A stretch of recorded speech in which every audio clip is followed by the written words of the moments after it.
নমস্কার বন্ধুরা, আজকের বিষয় হলো এসএনআর ব্যবসায়িক জীবন।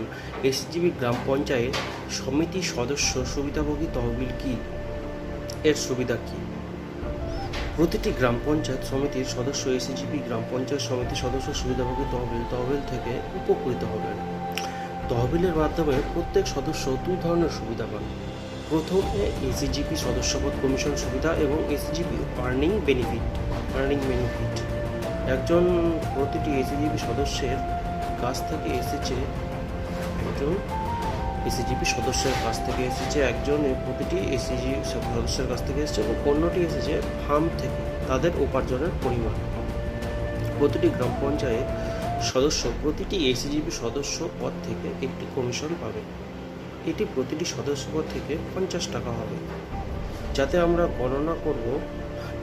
গণনা করব যদি 2000 এসিজিপি মেম্বারশিপ আইডি তাদের গ্রাম পঞ্চায়েত সমিতির সদস্য এলাকায় পাওয়া যায়, তবে তার কমিশনের পরিমাণ 2000 × 50 অর্থাৎ প্রতি 14 মাস পর 1 লাখ টাকা হয়ে যাচ্ছে।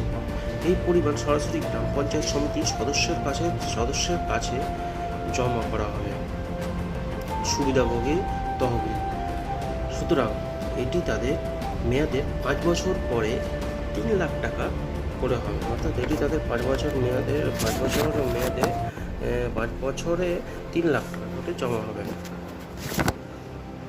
অন্যদিকে প্রতিটি এসিজিপি সদস্য 15 লাখ আয় করেন। এসিজিপি পঞ্চায়েত সমিতির সদস্য 1% কমিশন পায়।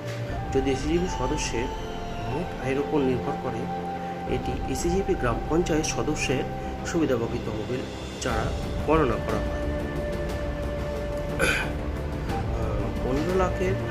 15,000 এর 1% হিসাব। আচ্ছা, 15 লাখের যদি 1% হয় তাহলে 15,000। যদি 2000 এসিজিপি সদস্য থাকে তাহলে প্রতি 14 মাস পরে 15,000 × 2000 অর্থাৎ 3 কোটি উপার্জন করবে। এটি তাদের 5 বছরের মেয়াদে 9 কোটি টাকারও বেশি হবে, অর্থাৎ এটি তাদের 5 বছরের মেয়াদে 9 কোটি টাকারও বেশি হবে। তাই আমরা প্রতিটি পঞ্চায়েত সমিতির সদস্যকে এই প্রকল্পে মনোযোগ দেওয়ার জন্য অনুরোধ করছি। অর্থাৎ প্রতিটি গ্রাম পঞ্চায়েত সদস্যকে বলা হবে যে জানানো হচ্ছে যে এই সুবিধা সহ এই এসিজিপির দিকে মন দিতে, অর্থাৎ এটিতে মন দিলে আপনারা অর্থ লাভের আশা করতে পারেন। এসিজিপি